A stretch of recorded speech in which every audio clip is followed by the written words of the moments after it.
On August 6, 1945, a 30-year-old colonel climbed into the cockpit of a B-29 bomber he'd named after his mother. Her name was Enola Gay. Paul Tibbits had personally picked this exact aircraft off the assembly line 3 months earlier, on May 9, 1945. He wasn't just any pilot. Could an ordinary man really be trusted with something this heavy? Tibbits had already flown 25 combat missions over Europe by 1943. He'd once personally flown General Eisenhower to Gibraltar before the invasion of North Africa. At 2:45 a.m., Enola Gay lifted off from Tinian Island, carrying nearly 10,000 pounds of uranium. 12 men were on board. None of them had ever done anything like this before. How could they? The bomber climbed to 31,000 feet and leveled out. At 8:15 a.m., Bombardier Thomas Ferriby spotted the Ayoy Bridge through his sight and released the weapon. Little Boy fell for 43 seconds. It detonated roughly 1,900 feet above Hiroshima, with a force equal to 15,000 tons of TNT.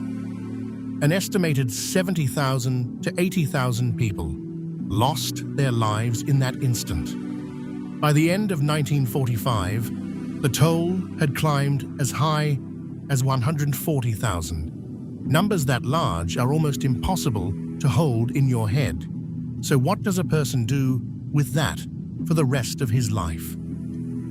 Tibbits went on to retire as a brigadier general in 1966, then ran a small air taxi company in Ohio for 2 decades. Reporters chased him for the rest of his life, always circling the same question. He gave them the same answer every time. In 1970, he told a newspaper he'd do it again, without reservation, because it saved more lives than it took. He said he never lost a night's sleep over it, though he later admitted he hadn't slept for 30 hours before that first flight. I have been subjected many times to criticism. I have been accused of being insane, being a drunkard, being everything that you can imagine a derelict to be as a result of a guilty conscience for doing this. And as I say, no one's ever come to my defense in that regard.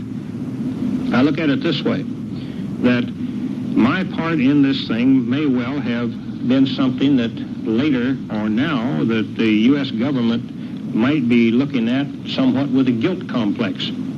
And the feeling could be that the less said about it by the United States government, the better. Paul Tibbits died on November 1st, 2007, at 92 years old, at his home in Columbus. And his final instructions were the strangest part of the whole story. No funeral, no headstone, no monument of any kind.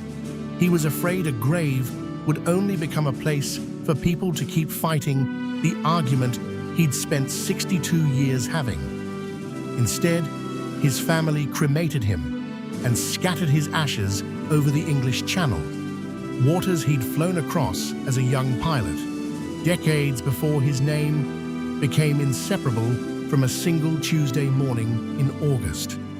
He never asked to be forgiven. He never asked to be remembered either. He just wanted, at the very end, to leave no trace for anyone to stand over.